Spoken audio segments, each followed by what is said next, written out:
दिल्ली में कांग्रेस की हुई मैराथन बैठक के बाद अब सचिन पायलट टोंक दौरे पर निकल चुके हैं। सचिन पायलट गांव में जाकर दौरा करने में लगे हैं, वहीं साथ ही साथ युवा संवाद कार्यक्रम में भी शामिल होंगे। हालांकि सचिन पायलट ने जिन 3 इशुओं को उठाया था उस पर अभी तक आला कमान ने भी चुप्पी साधे हुई है। हालांकि क्या उस विषयों पर क्या रहा अभी तक खुलकर बयान सामने नहीं आया है, क्योंकि वेणुगोपाल ने तो साफ तौर पर कह दिया है हम एकजुट होकर विधानसभा चुनाव में उतरेंगे और इसको लेकर रणनीति भी बना दी गई है। लेकिन जो 3 प्रमुख मांगे थी सचिन पायलट की, आरपीएससी की सदस्यता रद्द करते हुए नए संस्थान को खोलने की, पूर्ववर्ती वसुंधरा राजे सरकार में हुए घोटाले की निष्पक्ष जांच की, इसके साथ साथ ही पेपर लीक मामले में बेरोजगारों को मुआवजा देने की, इन 3 विषयों पर अभी तक स्थिति साफ नहीं हुई है। हालांकि सचिन पायलट ने अपनी ही सरकार को 15 दिन का अल्टीमेटम दिया था। अल्टीमेटम के बाद समय भी पूरा हो गया। अब सचिन पायलट टोंक के दौरे पर निकल चुके हैं। माना जा रहा है सचिन पायलट आज मीडिया से रूबरू होते हुए अपनी चुप्पी तोड़ सकते हैं, क्योंकि सचिन पायलट पहले भी कह चुके थे कि वो भ्रष्टाचार के मामले में जनता के साथ है, जनता के साथ सड़कों पर उतरकर आंदोलन करेंगे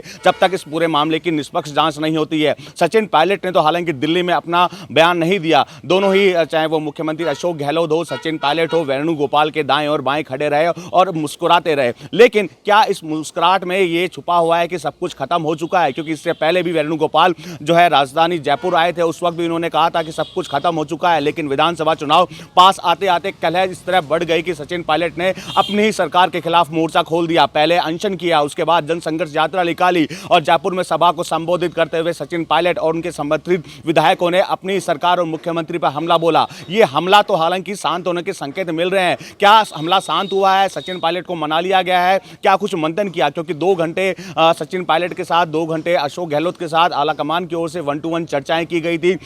चर्चा करने के बाद देर रात उन्होंने कहा कि सब कुछ खत्म हो चुका है, अब हम एकजुट होकर जो है विधानसभा चुनाव लड़ेंगे, जनता के बीच जाएंगे, सरकार की योजनाओं का धरातल पर कितना असर हो रहा है इसका भी रिपोर्ट कार्ड तैयार किया जाएगा। लेकिन रिपोर्ट कार्ड तैयार करने के लिए मंत्री तो अपने अपने क्षेत्र में उतर गए हैं। लेकिन सबसे बड़ा सवाल ये उठता है, क्या सचिन पायलट अभी भी अपने 3 मुद्दों पर कायम है? क्योंकि बेरोजगार आस लगाए बैठा था कि कहीं ना कहीं राज्य सरकार उनको मुआवजा दे। वहीं भ्रष्टाचार मामले में भी सचिन पायलट पहले ही कह चुके थे कि जब हम विपक्ष में थे तो जनता चाह रही थी कि हम सत्ता में आए और खान घोटाले की निष्पक्ष जांच हो। इन 3 मुद्दों को लेकर लगातार जो है सचिन पायलट संघर्ष में थे। लेकिन आला कमान के साथ हुई बैठक के बाद सचिन पायलट पूरी तरह से चुप नजर आए थे। अब राजस्थान के टोंक जिले में दौरे पर निकले हुए हैं, जनता के साथ जो है 1 to 1 चर्चा भी करने में लगे हैं। युवा संवाद कार्यक्रम में भी जाएंगे। युवा संवाद कार्यक्रम में निश्चित तौर पर युवाओं का एक ही सवाल होगा, क्या हुआ? हमें रोजगार देने का वादा तो आप करके आए थे सत्ता में, क्या हमें रोजगार मिलेगा? क्या पेपर लीक के सरगनाओं पर कार्रवाई होगी? क्योंकि सचिन पायलट तो पहले ही कह चुके थे कि किराए के मकान पर तो बुलडोजर चल रहा है,